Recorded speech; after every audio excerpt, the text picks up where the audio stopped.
Mesdames et messieurs, c'est toujours un plaisir de vous retrouver dans cette nouvelle édition du Journal de Viva en version française. Bonsoir à tous.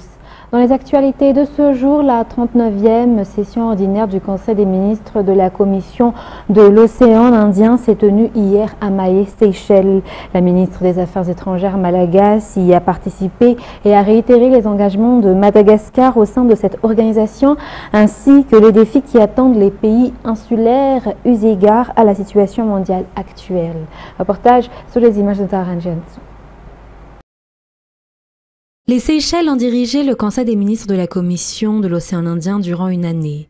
Ainsi, l'ouverture officielle de la session ordinaire de la 39e Conseil des ministres de la Commission de l'Océan Indien s'est tenue à Mahé, Seychelles hier. Les Seychelles se sont engagés fortement pour une Indiano-Océanie moderne et unie. Placée sous le thème « La jeunesse moteur de modernisation », la présidence seychelloise a donné une orientation claire en faveur de l'inclusion et de l'innovation. 3 initiatives majeures ont marqué le mandat des Seychelles à la tête de l'organisation: une ligne maritime régionale, un programme d'achat groupé de médicaments et la création du Parlement régional des jeunes de l'Indiano-Océanie. Madagascar, à travers la ministre des Affaires étrangères, Rasa Tarafarvavtafk, a participé à cette 39e Conseil des ministres de la Commission de l'Océan Indien aux Seychelles. Elle a plaidé pour une gouvernance mondiale équitable et solidaire. Dans son discours, la ministre des Affaires étrangères a ainsi rappelé l'urgence de réformer le système de gouvernance mondiale afin qu'il devienne plus équitable, inclusif et adapté aux défis contemporains. Elle a souligné que la coopération n'est pas une option mais un devoir et plaidé pour un partenariat diversifié en soutien aux États insulaires. La ministre a également mis un point d'honneur à la préparation du 5e sommet des chefs d'État et de gouvernement de la COI le 24 avril 2025 à Antananarive, une étape majeure dans le renforcement de l'unité régionale. Les États membres ont salué les efforts de Madagascar, notamment pour son initiative en faveur de la sécurité et de la souveraineté alimentaire dans la région. En marge de cette 39e session du Conseil des ministres de la COI, Rasa Tarafarvavtafk, ministre des Affaires étrangères malagasy, a pris part au lancement officiel du Parlement régional des jeunes de l'Indiano-Océanie ou PRJOI. Cette initiative inédite se place comme un espace de débat, de représentation, de rassemblement et d'action pour la jeunesse des 5 États membres de la COI. 30 jeunes, soit 6 par pays, ont été sélectionnés pour former ce Parlement à l'issue d'un appel à candidature qui a suscité l'intérêt de 184 jeunes. Leur mandat s'étendra sur 2 ans. La ministre des Affaires étrangères a également rencontré les membres de la diaspora malagasy aux Seychelles. Cette rencontre s'est tenue en présence de l'ambassadeur de Madagascar à Maurice et aux Seychelles, le général Camille Vital, ainsi que des membres de la délégation officielle. La ministre a salué la solidarité et l'engagement de cette communauté, forte de près de 2000 ressortissants, actifs dans des secteurs clés tels que le tourisme, l'agriculture, l'élevage, le sport, l'enseignement ou encore l'industrie de transformation du temps. Elle a également encouragé les efforts de structuration de la diaspora qui s'organisent aujourd'hui autour d'une association en voie de reconnaissance officielle par les autorités seychelloises. Ce cadre permettra de mieux fédérer les Malagasy aux Seychelles et d'apporter un soutien concret à ceux confrontés à des difficultés. La rencontre a aussi été l'occasion de présenter les programmes Luaran et TAD, des initiatives du gouvernement malgache visant à renforcer les liens avec la diaspora et à favoriser leur participation active au développement de Madagascar. Et la semaine nationale de l'eau 2025 a débuté officiellement aujourd'hui sur la place Baréa à Mamassen. Elle durera 3 jours. La SNE a pour objectif de mettre en lumière le secteur de l'eau à Madagascar. Outre une exposition réunissant près de 90 stands, des réunions et débats sont également au programme. L'un des temps forts de cette édition sera également le lancement officiel ce vendredi d'un grand projet d'amélioration de l'approvisionnement en eau pour la capitale Antananarive. Reportage signé Miervulat Sferen et Bras Denilson. Le président de la République, Andry Rajoelina, n'est le seul chef d'État à avoir réellement accordé de l'importance à la recherche de solutions dans le secteur de l'eau, selon le ministre de l'Eau, de l'Assainissement et de l'Hygiène, Lalena Andjana-Melassou, lors de l'ouverture officielle de la Semaine nationale de l'eau. Depuis 2019, la résolution des problèmes liés à l'eau ont été classés parmi les priorités du gouvernement. Des résultats concrets ont été observés avec une hausse de 12% du taux de la population ayant accès à l'eau potable entre 2019 et 2025. Cela témoigne de la volonté politique du président Andry Rajoelina de faire progresser le secteur de l'eau à Madagascar. Pour les partenaires techniques et financiers, la représentante résidente de l'UNICEF, Christine Djelmes, a lancé un appel fort au gouvernement malgache afin d'augmenter les investissements dans le secteur de l'eau. L'eau qui est à la fois source de vie et un droit humain fondamental. Selon les informations, 10 partenaires techniques et financiers collaborent actuellement dans le secteur de l'eau et ont engagé un financement d'environ 550 millions de dollars pour la période 2025-2028. Il est aussi prévu d'intégrer le secteur de l'eau dans la stratégie nationale sur le climat et d'ajuster le budget alloué à cette thématique afin de mieux l'aligner sur les enjeux. En effet, à l'heure actuelle, seuls 0,3% du budget climatique sont consacrés à l'eau, alors que la moyenne mondiale est de 10%. L'accès à l'eau potable pour tous, contribue en effet au premier pilier de la politique générale de l'État, qui est l'investissement dans le capital humain. Je lance donc un appel tout d'abord au gouvernement pour qu'il puisse accroître son investissement dans ce secteur et se projeter vers un engagement structurel et durable. De leur côté, les partenaires techniques et financiers apportent aussi une contribution significative. Pour mémoire, les 10 partenaires techniques et financiers les plus importants dans le secteur de l'eau apportent une contribution de 550 millions de dollars américains pour la période 2024-2028. Et je voudrais notamment citer parmi eux la Banque mondiale, l'Union européenne, l'UNICEF, USAID et l'AFD. Et bien sûr beaucoup d'autres qui sont présents, mais je ne peux pas tous les citer malheureusement. Les effets du changement climatique qui se traduisent par des catastrophes naturelles de plus en plus récurrentes, ainsi que les actions de l'homme comme la déforestation, ont un impact négatif sur la ressource en eau, tant en qualité qu'en quantité. Ainsi, la question de l'eau est également au cœur des débats sur le changement climatique. Et je souhaite souligner l'importance d'intégrer pleinement le secteur de l'eau, de l'hygiène et de l'assainissement dans la stratégie nationale sur le climat, puisque nous rentrons dans un processus de révision du plan national d'adaptation, ainsi que des contributions déterminées au niveau national. Le secteur de l'eau doit réellement être considéré comme un pilier fondamental de résilience climatique qui mérite d'être reconnu et valorisé comme tel.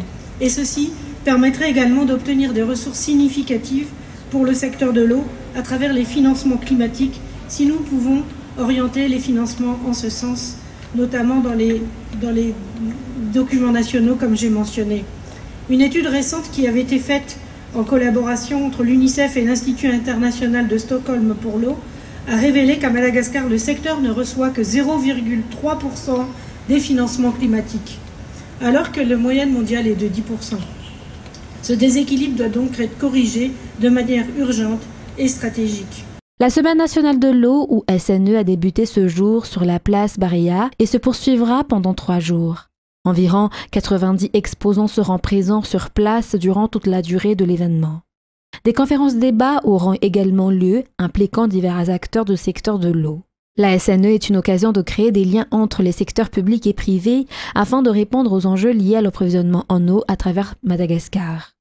L'un des faits marquants de cette semaine sera le lancement du projet d'approvisionnement en eau pour la capitale, prévu ce vendredi à Manchester. Le nouveau logo du ministère de l'Eau, de l'Assainissement et de l'Hygiène a également été dévoilé aujourd'hui lors de la cérémonie d'ouverture.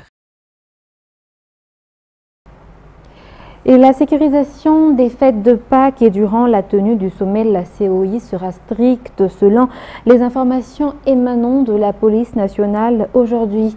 Tous les policiers dans toute la grande île seront mobilisés et leur effectif sera augmenté au niveau des lieux à forte affluence. Les patrouilles seront également renforcées, comme le confirme le directeur général de la police nationale ce jour. Radoumanan Zatouf nous en dit plus. Tous les policiers au sein des forces d'intervention et de sécurisation dans toute la grande île seront mobilisés durant les fêtes de Pâques. La sécurisation sera renforcée avant, pendant et après les fêtes de Pâques dans tout Madagascar. Le nombre d'éléments de la police nationale sera renforcé. Les patrouilles seront également renforcées surtout au niveau des lieux de forte affluence. Concernant la sécurisation durant l'accueil du sommet de la COI, des mesures ont été prises au niveau de la police nationale, mais aussi avec les autres forces de sécurité. La sécurisation sera renforcée dans les endroits où les invités passeront, sur leur lieu de résidence, mais aussi sur le lieu où se tiendra le sommet. La police nationale exhorte également les citoyens à partager des informations en cas de suspicion de troubles ou autres. Et la cérémonie de lancement officiel du décret Messi fixant les règles et procédures de l'évaluation environnementale et sociale pour la mise en comptabilité des investissements avec l'environnement s'est tenue aujourd'hui à Anoussi. Ce nouveau décret introduit des améliorations stratégiques pour garantir une gestion environnementale plus efficace et adaptée aux enjeux contemporains. Mirvolat Sferen, Pras Denilson nous en disent plus.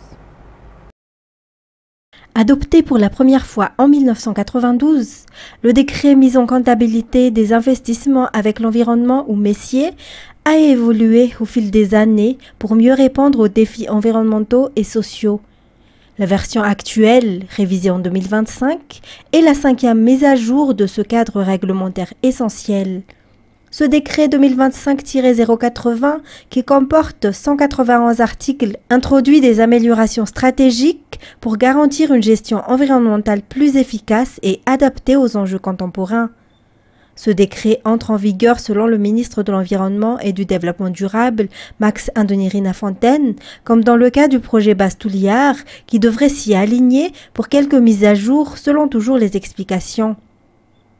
Le décret Messier révisé constitue un levier essentiel pour assurer une gouvernance environnementale efficace et transparente.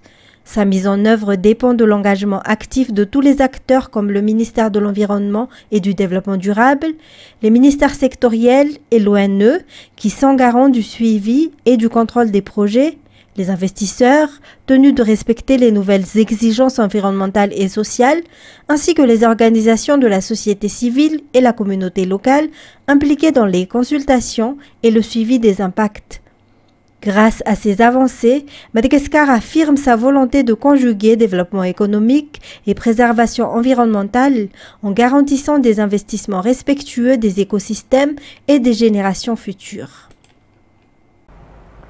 Dans les informations de ce jour également, 900 jeunes mères célibataires bénéficient d'un accompagnement leur permettant d'avoir un revenu stable. Elles reçoivent une formation en artisanat et sont aidées dans la démarche de recherche d'emploi après leur formation. Une convention de partenariat a été signée à cet effet aujourd'hui entre le ministère du Tourisme et de l'Artisanat, la commune urbaine d'Antananarivo et les responsables du projet Saint-Georges. Yves Janel. Des jeunes mères célibataires issues des 1er, 3e et 4e arrondissements de la capitale bénéficient d'un accompagnement spécifique leur permettant de se reconstruire. Rejetées par la société et ayant été déscolarisées, elles peinent à trouver un emploi. 300 des 900 jeunes mères célibataires ont déjà terminé la première phase du projet Saint-Georges. L'initiative ne s'arrête pas à la formation. Ces femmes sont également aidées à trouver un emploi ou à créer leur propre entreprise, souligne la maire de la capitale, Arlal Ramanantso. Le but de ce soutien est d'assurer un revenu durable et de permettre à ces mères d'être autonomes. Le secteur de l'artisanat offre de réelles opportunités. Il représente à lui seul un vivier de 2 millions d'acteurs à Madagascar, a fait savoir le ministre de tutelle, Viviane Dewa.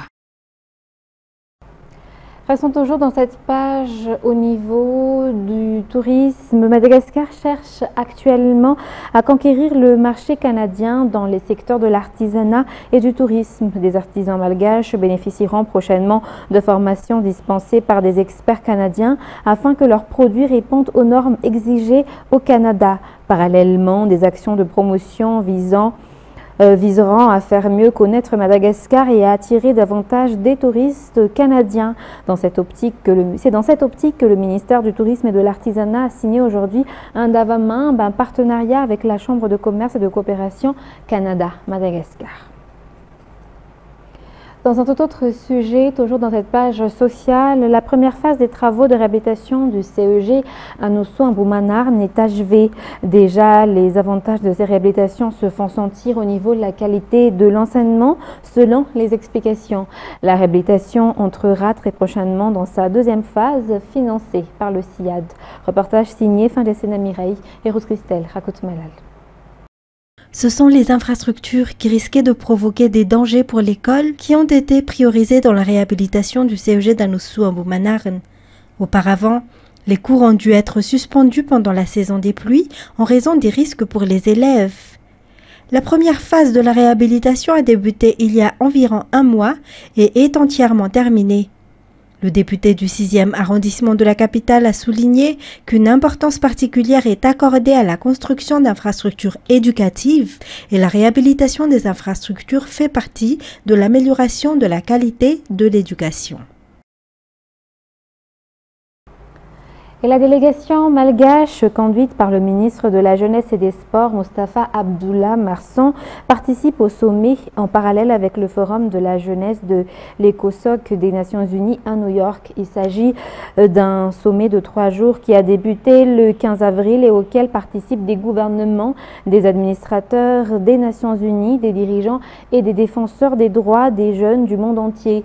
C'est une occasion de se concerter sur les moyens de renforcer les droits et la voix des jeunes dans les domaines de l'éducation et de l'emploi, ainsi que sur les moyens de donner aux jeunes malgaches l'autonomie professionnelle.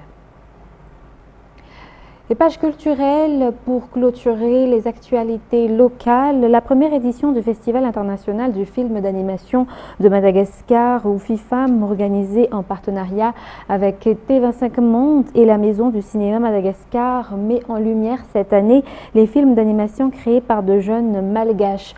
Pour cette édition 2025, le thème retenu est le mythe des Azavanjan, ou un clin d'œil à l'imaginaire et aux légendes malgaches. 9 courts-métrages d'animation sont en compétition avec un système de vote qui inclut à la fois le jury et le public. De nombreux jeunes malgaches possèdent un réel talent dans la création et la recherche sur le film d'animation. Toutefois, le manque de moyens financiers limite souvent leur capacité à exprimer leurs compétences. C'est pour les soutenir que le Festival international du film d'animation de Madagascar a été lancé par l'Institut français de Madagascar. Ce festival durera du 12 jusqu'au 19 avril. Il offre une opportunité aux jeunes créateurs de présenter des films entièrement réalisés en langue malgache. Il s'agit d'une véritable vitrine de la créativité locale, permettant aussi aux jeunes créateurs de partager leurs expériences grâce à des ateliers, débats et formations proposés tout au long de l'événement. Les films en compétition seront projetés jusqu'au 17 avril et accessibles au public dans les locaux de l'IFM Antananarivo. Et c'est ce qui nous conduit aux actualités internationales de ce soir. 2 ans après le début de la guerre entre l'armée soudanaise et la milice paramilitaire des forces de soutien rapide ou FSR, le Soudan et ses 48 millions d'habitants sont plongés dans une crise humanitaire sans précédent. Alors que des dizaines de milliers de personnes sont mortes, près de 13 millions ont été déplacés et 25 millions se trouvent au bord de la famine selon l'ONU. France 24 nous en dit plus. Déjà 2 ans de guerre au Soudan et toujours aucune issue en vue. D'un côté, l'armée régulière du général Abdel Fattah al-Burhan. De l'autre, les paramilitaires des forces de soutien rapide menées par Mohamed Hamda Daglo, dit Hemeti. Leurs combats acharnés ont coûté la vie à au moins 150 000 personnes selon l'ONU et mené au déplacement de plus de 13 millions de civils. Réunis à Londres, des acteurs de la communauté internationale appellent à une prise de conscience. Comment pouvons-nous oublier la plus grande crise humanitaire au monde? Les 30 millions de personnes qui ne peuvent pas survivre sans aide humanitaire. Les terribles récits de viols de femmes et d'enfants. La situation est particulièrement critique dans l'ouest du pays, au Darfour Nord, où les FSR ont lancé début avril une nouvelle offensive visant à capturer El Fasher, dernière capitale provinciale du Darfour, encore contrôlée par l'armée. La guerre a complètement morcelé le pays, de quoi faire redouter un découpage du territoire. L'Union africaine ne permettra pas une balkanisation, une désintégration ou une division du Soudan. Nous devons préserver la souveraineté, l'intégrité territoriale et l'unité politique de la République du Soudan.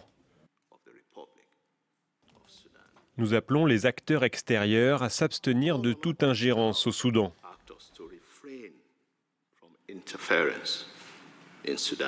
Les participants à la conférence ont promis plus de 800 millions d'euros pour financer l'aide humanitaire au Soudan, Autour de la table, une quinzaine de pays dont l'Arabie saoudite, les États-Unis, des représentants des Nations unies et de la Ligue arabe, mais pas de représentants du Soudan.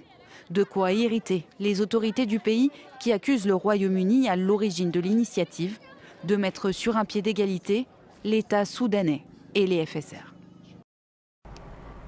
Aux États-Unis, Harvard, comme d'autres universités américaines, a été le théâtre d'une mobilisation étudiante contre la guerre menée par Israël à Gaza et ciblée par la Maison-Blanche depuis le retour au pouvoir de Donald Trump. Le point avec France 24. La plus ancienne et la plus prestigieuse université des États-Unis, dans un face-à-face tendu avec l'administration Trump. Cette dernière a transmis ces derniers jours à Harvard une liste d'exigences, comme signaler aux autorités fédérales des procédures disciplinaires concernant les étudiants étrangers, partager toutes les données relatives aux embauches, ou encore réaliser un audit des opinions des enseignants et des étudiants. Réponse de son président dans une lettre ouverte, l'université ne renoncera ni à son indépendance, ni à ses droits constitutionnels. Aucun gouvernement, quel que soit le parti au pouvoir, ne doit dicter aux universités privées ce qu'elles doivent enseigner, qui elles peuvent enrôler et embaucher, ni sur quelle matière elles peuvent mener des recherches. En représailles, l'administration Trump a annoncé lundi le gel de 2,2 milliards de dollars de subventions à l'université, ainsi que de 60 millions de dollars de contrats fédéraux. Depuis son retour au pouvoir, Donald Trump mène une intense campagne visant à éliminer les politiques de diversité et à mettre au pas l'enseignement supérieur. Le pouvoir accuse les universités de laisser prospérer l'antisémitisme, selon lui largement répandu sur les campus américains. Début mars, c'est Columbia à New York qui s'était vu amputer de 400 millions de dollars de subventions. Pour tenter de récupérer ces fonds, l'université a engagé des réformes drastiques, comme la formation d'un nouveau service d'ordre qui pourra arrêter des étudiants et les expulser du campus. Toujours aux États-Unis, depuis Chicago, l'ancien président démocrate a vivement critiqué hier l'administration Trump, l'accusant de mener et de détruire la sécurité sociale qu'il juge menacée par des coupes massives et des licenciements au profit des plus riches. France 24. Nous sommes également confrontés à la menace constante de certains membres du Parti républicain de réduire et de sabrer la sécurité sociale. Tout simplement. Ils veulent que la sécurité sociale expire tous les 5 ans, sauf réautorisation du Congrès. Pour qui diable se prennent-ils? Vous êtes un homme ou une femme, 70 ou 80 ans, vous êtes handicapé et vous entendez dire que le chèque pourrait ne pas arriver. Comment faites-vous pour dormir? Mesdames et messieurs, ainsi s'achève cette édition pour ce soir. Nous vous remercions de nous avoir suivis jusqu'à son terme. Restez avec nous. Dans quelques instants, vous allez suivre votre série Strike Back. Sur ce, très bonne continuation et très bonne soirée sur Viva. Au revoir.